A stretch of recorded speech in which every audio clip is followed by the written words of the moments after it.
My name is Daniel Harper. I'm 29 years old, and until recently I lived in a small apartment in Chicago, Illinois. I worked remotely as a software engineer, spending most of my days staring at a screen, barely leaving my room. Life had become repetitive, quiet, and suffocating. That's when I decided I needed a change. I started looking for houses far away from the city, somewhere quiet, somewhere isolated. After weeks of searching, I found a place in a small town in Pennsylvania called Blackridge Hollow. There wasn't much information about it online, but the house itself caught my attention immediately. It was large, 2 stories, surrounded by dead trees and dense woods behind it. It looked old but not abandoned.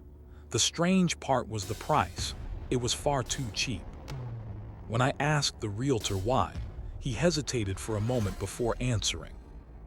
The previous owner passed away inside the house. I shrugged it off. People die everywhere. That didn't bother me. What bothered me was the way he looked at me after saying it, like there was something else he wasn't telling me. I bought the house anyway. The day I arrived, the sky was gray and heavy with clouds. As I stepped out of my car, a cold wind brushed past me, even though it wasn't supposed to be that cold. Standing in front of the house, I felt something strange. Not fear exactly, just a quiet, unsettling feeling like I wasn't alone. I told myself it was just my imagination. Inside, the house was mostly untouched. Old furniture still filled the rooms, dusty but intact. There were framed photos on the walls, a large grandfather clock in the living room, and even a few personal belongings left behind. The realtor had told me I could throw everything away if I wanted. I didn't, not yet. That first night, I went to bed earlier than usual. The silence of the place was overwhelming, broken only by the occasional creak of the wooden floor. Sometime after midnight, I heard it. A soft, rhythmic sound. Footsteps. At first, I thought it was just the house settling, old wood shifting with temperature changes, but the sound came again, slow, deliberate. It wasn't random. It was walking. I sat up in bed, holding my breath, listening carefully. The sound moved across the floor below me, then gradually toward the stairs. Each step was steady, measured, intentional. My heart started pounding. I got out of bed and slowly opened my door, peering into the dark hallway. Nothing. The house was completely silent again. I stayed there for a moment, trying to convince myself it had stopped, that it wasn't real.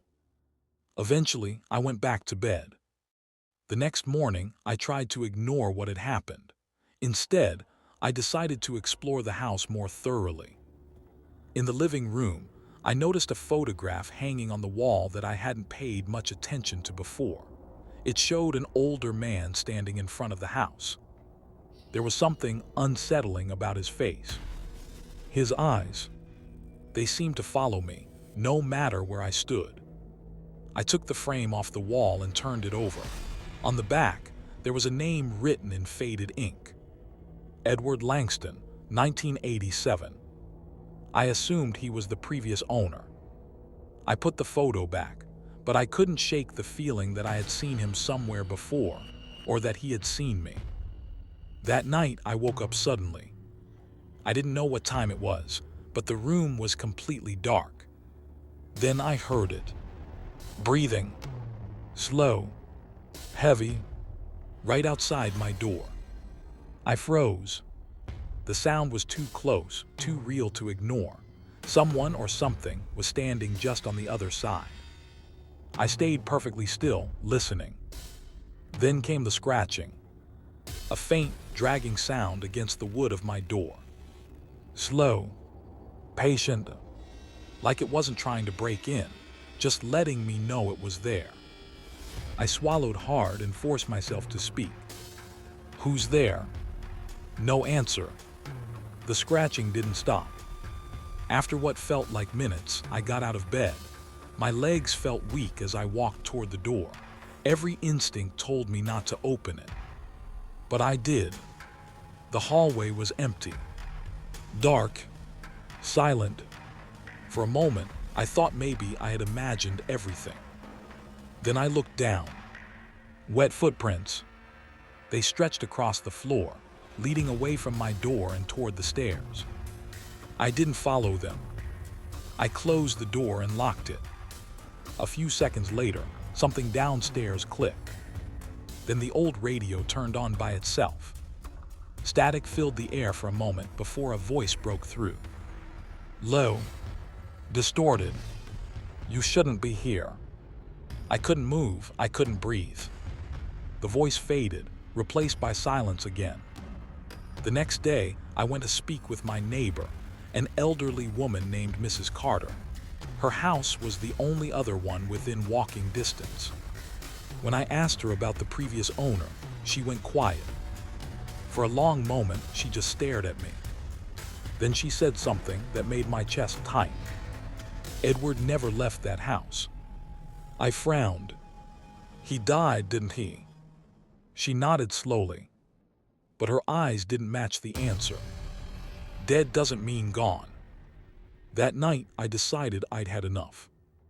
I was going to get rid of everything the previous owner had left behind. The furniture, the photos, all of it. I started in the living room. I walked up to the photograph again, the one with Edward Langston standing in front of the house. I reached out and took it off the wall. And then I froze. Something was wrong. The picture had changed. Before, he had been standing alone. Now, there was someone else beside him. Someone new. Someone who hadn't been there before. Me.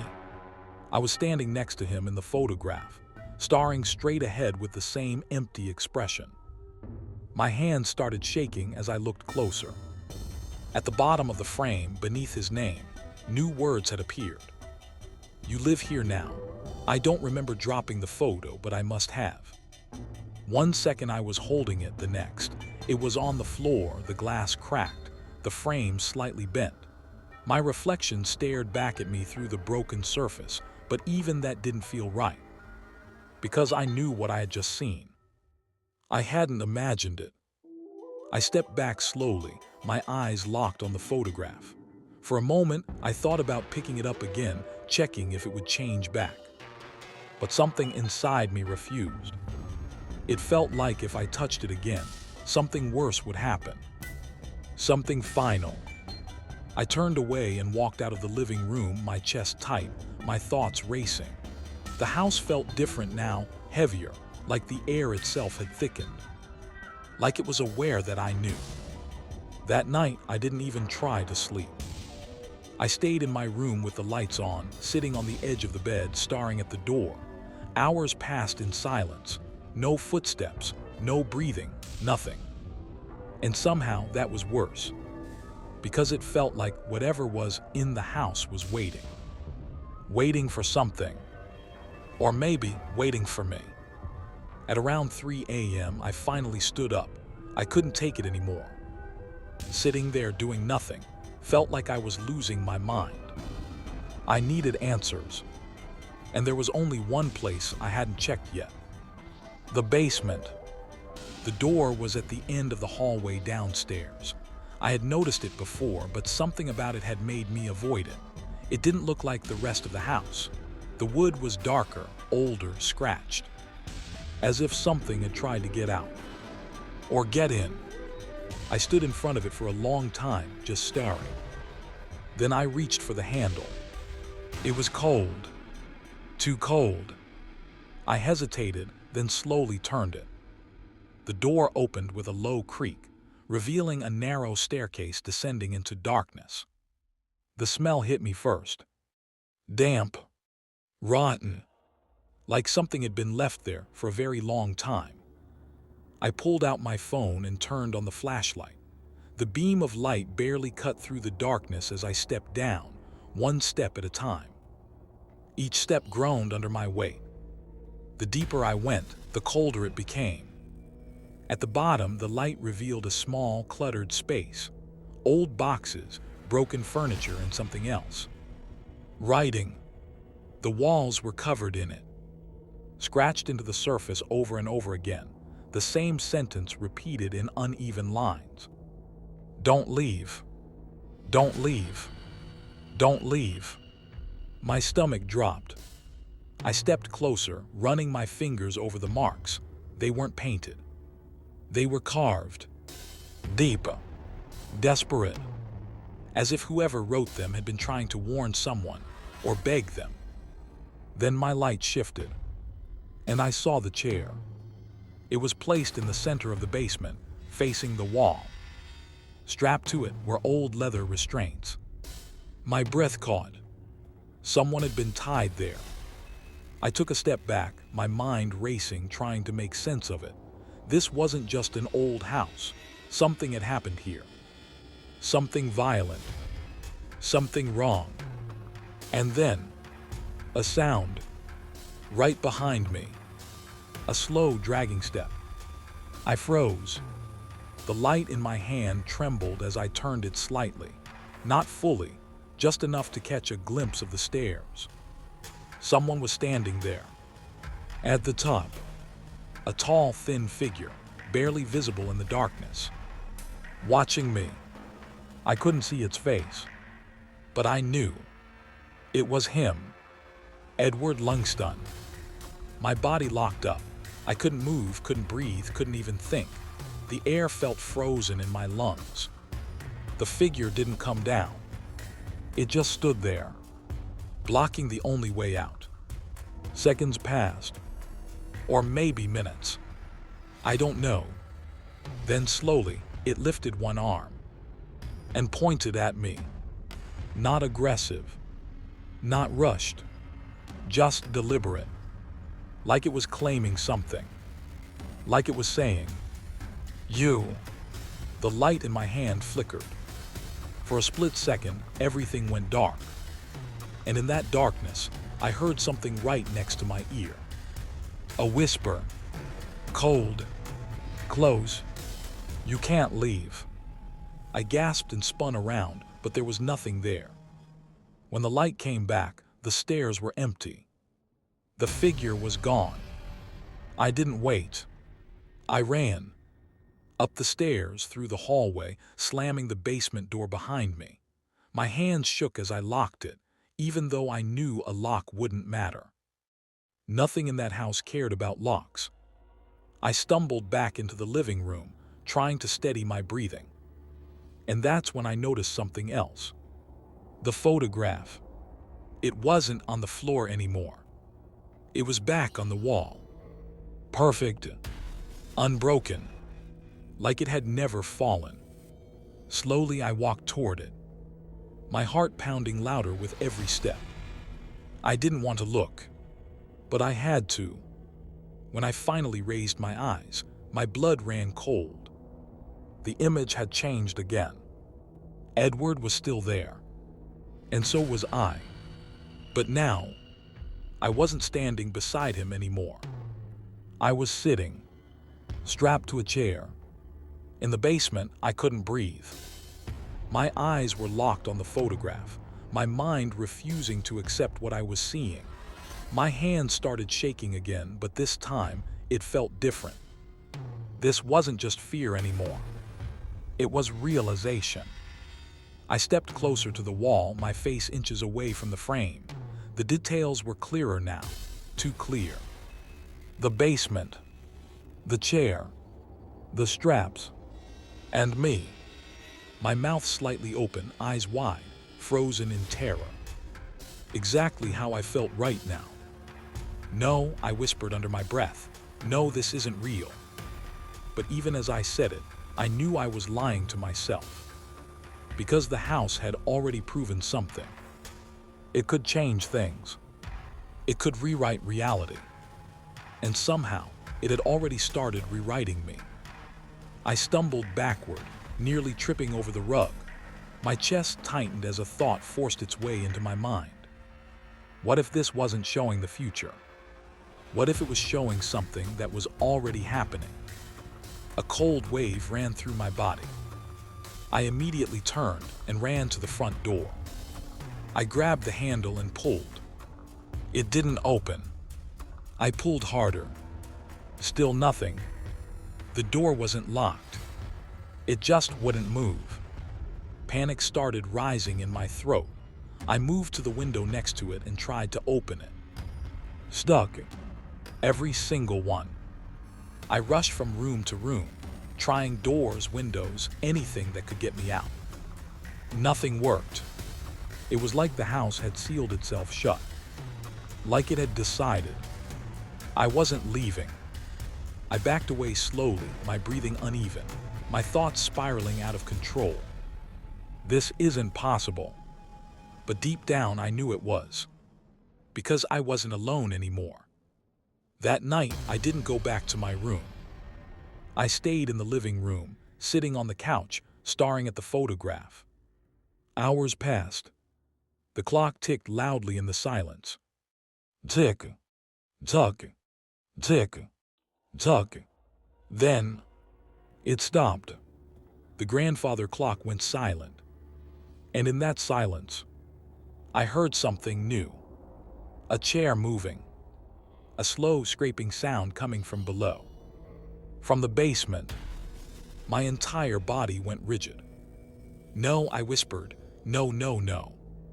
The sound came again. Closer this time. Not just movement.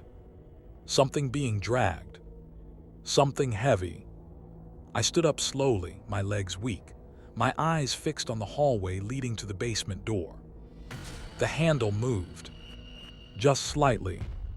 A soft click echoed through the house. The door creaked open on its own. Darkness spilled out from the staircase. And then, footsteps. Slow. Uneven. Coming up. I couldn't move. I couldn't look away. Each step echoed louder than the last. Until finally, he appeared. Edward Lungston. He looked exactly like the photograph. Tall, thin, his skin pale, almost gray. His eyes, empty, completely empty. He stepped into the hallway and stopped. Just like before, just watching me. I tried to speak, but my voice wouldn't come out. My throat felt tight, like something was holding it closed. He tilted his head slightly, studying me. Then slowly, he smiled. It wasn't a normal smile. It stretched too far, too wide, like he had forgotten how to do it properly. And then he spoke. His voice was low, broken, like it hadn't been used in years. I waited. A pause. For so long. My heart felt like it was going to explode. He took one step forward. I took one step back. You found it, he continued. The house. Another step. Closer. It needs someone. I shook my head, tears forming in my eyes. No, I'm leaving. He stopped. And then slowly, he shook his head. You already tried. My stomach dropped. Because he was right. I had tried. And failed. Another step.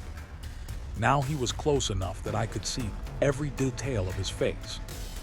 The cracks in his skin. The darkness under his eyes. The way his expression never fully changed. This house, he whispered, doesn't let go. I turned and ran. I didn't know where I was going, just away from him. I rushed up the stairs, back to my bedroom, slamming the door behind me. I pushed a chair against it, then another. Anything to block him. My hands were shaking so badly, I could barely move. Then, silence. No footsteps. No voice. Nothing.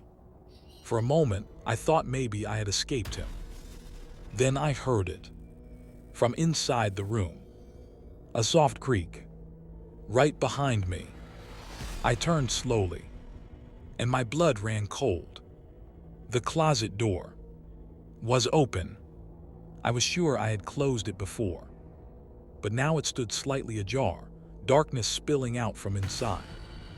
And from that darkness, breathing, slow, heavy, not from the hallway, not from outside, from inside my room, from inside the closet.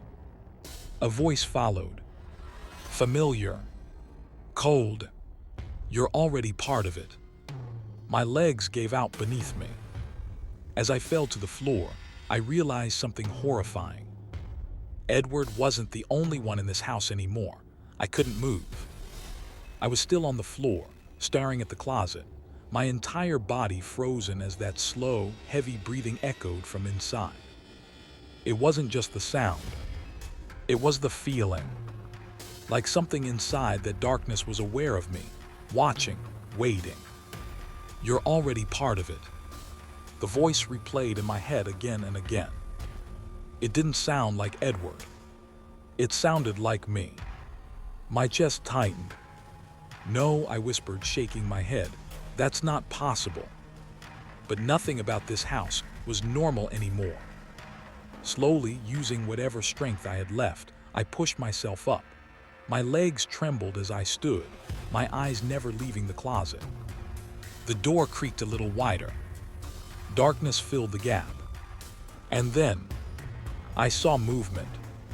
Just for a second. Something shifting inside. Not stepping out. Not revealing itself. Just enough to let me know. It was there. Watching. Waiting. I stumbled backward until my back hit the wall. My breathing became sharp and uneven as a thought forced its way into my mind. What if that wasn't something else? What if that was me? Before I could stop myself, I shook my head violently. No, that's crazy. But deep down, it didn't feel crazy. It felt right. Like a memory I hadn't lived yet. Suddenly, bang, the bedroom door slammed open behind me. I spun around. The chair I had used to block, it was thrown across the room like it weighed nothing. Edward stood in the doorway, closer than ever before. His head tilted slightly, that same unnatural smile stretched across his face. "You see it now," he said softly. My throat tightened. "See what?" I managed to whisper. His eyes didn't blink. "Why no one leaves?" My heart pounded as I shook my head. "You're doing this, you're trapping me here." For the first time, his expression changed. Not anger, not sadness. Something worse. Understanding. "No," he said quietly. "It's not me." A pause. "It's the house." The air in the room felt heavier, like the walls themselves were listening. Edward took another slow step inside. "I tried to leave too," he continued, "a long time ago." My breath caught. "What happened to you?" I asked. For a moment, he said nothing. Then, his smile faded, and what replaced it was far more terrifying. "Fear. They don't let you," he whispered. My stomach dropped. "They," I repeated. He didn't answer directly.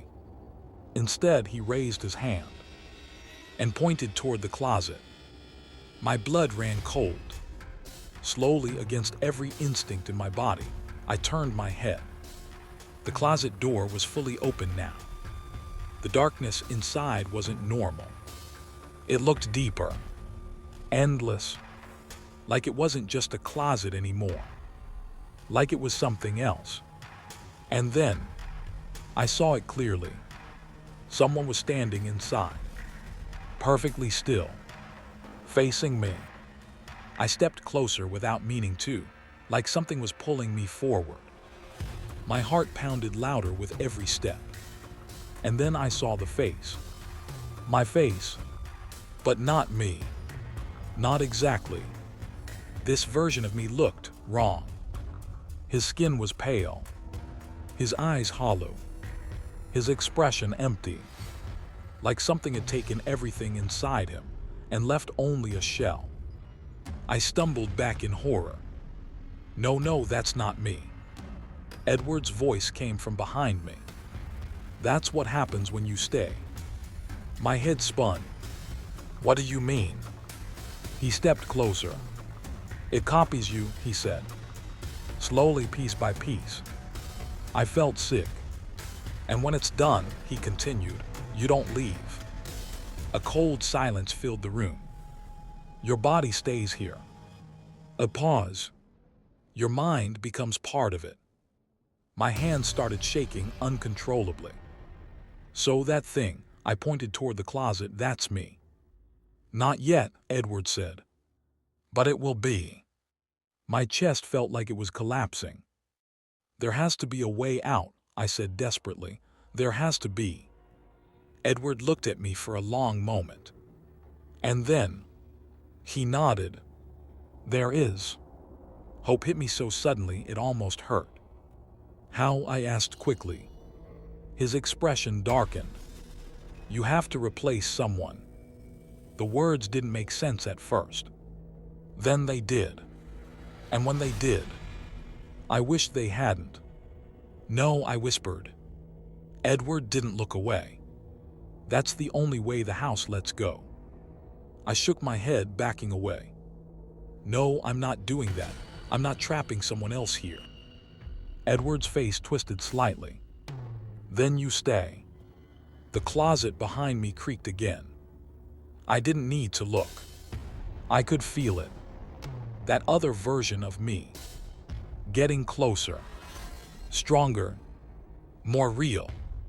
My breathing became erratic. My thoughts spiraled. There was no good choice. Either I escape, or I become part of the house. Edward took one final step back toward the hallway. You don't have much time, he said. Then he turned and walked away, leaving me alone, with the closet, with myself, and with a decision I wasn't ready to make. I stood there, unable to move. The room felt smaller now, tighter, like the walls were slowly closing in, listening to every breath I took. You have to replace someone. Edward's words echoed in my head, over and over again. Replace someone or stay. My eyes slowly drifted back toward the closet. That thing, that version of me, was no longer standing deep inside the darkness. It was closer now, just a few steps away from the door. Its head slightly tilted, its eyes locked on mine. Waiting. No, not waiting. Becoming. I stumbled backward, my hands gripping my head as panic flooded every part of me. There has to be another way, I whispered. But deep down, I already knew there was.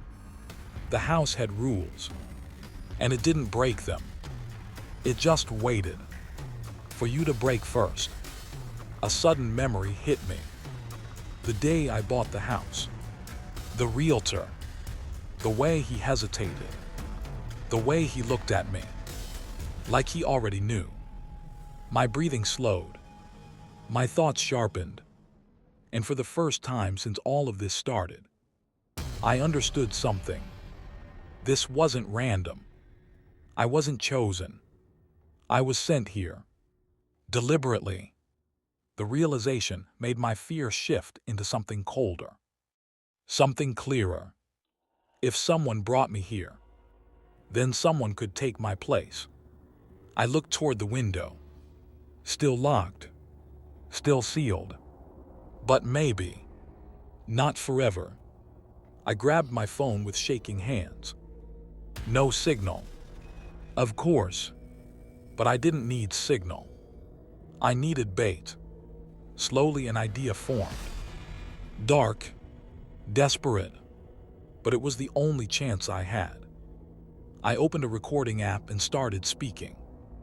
My voice trembled at first, but I forced it to stay steady. My name is Daniel Harper.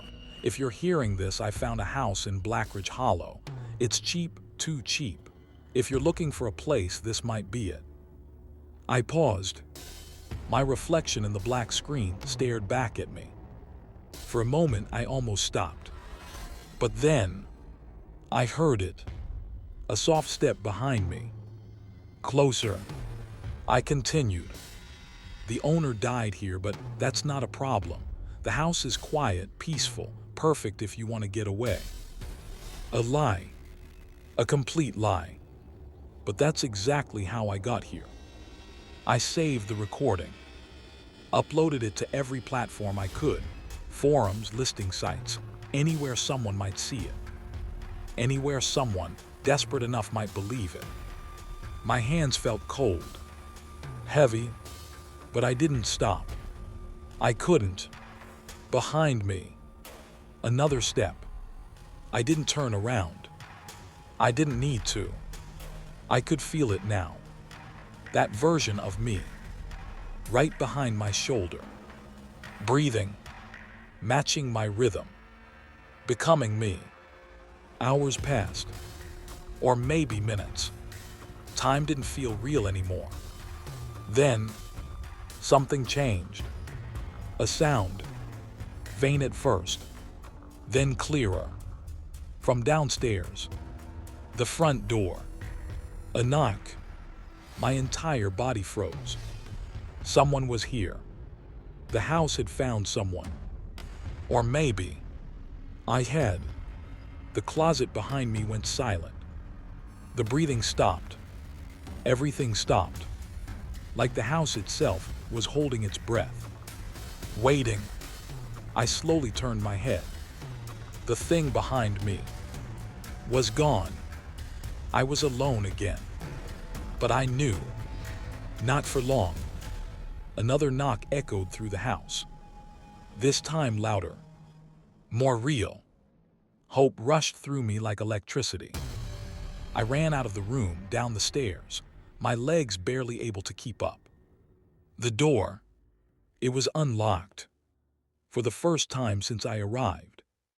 My hand trembled as I reached for the handle. Then I opened it. A man stood outside. Mid-30s. Confused expression.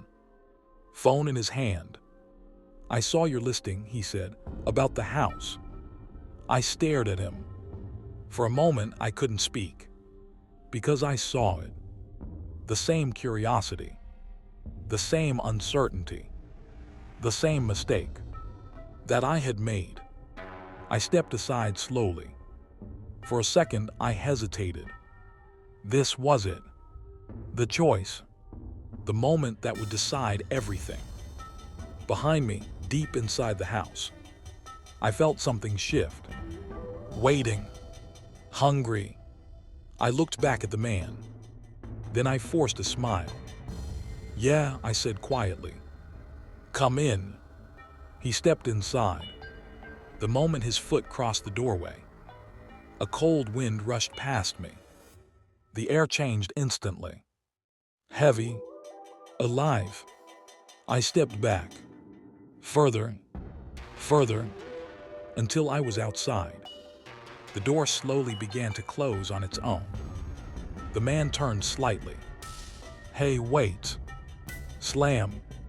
The door shut. Locked. Sealed. Just like before. I stood there in silence, staring at the house. For a long time, I didn't move. Didn't think. Didn't breathe. Then, slowly, I turned around and walked away. Weeks later, I was back in Chicago, back in my apartment, back to my old life. Everything felt normal again. Too normal. I tried to forget, tried to move on. And for a while, it worked. Until one night, I woke up suddenly. My room was dark, silent. Then, I heard it. A soft sound from inside my apartment. Footsteps. Slow. Deliberate. My heart stopped. No, I whispered. From the corner of the room, A shadow moved, and then I saw him, standing there, watching me.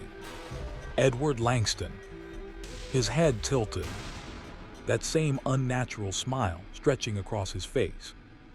"You left," he said softly. A pause, then his smile grew wider. But the house didn't. The lights flickered, the walls creaked, and suddenly, my apartment didn't feel like mine anymore. Because somewhere, somehow, that house had followed me.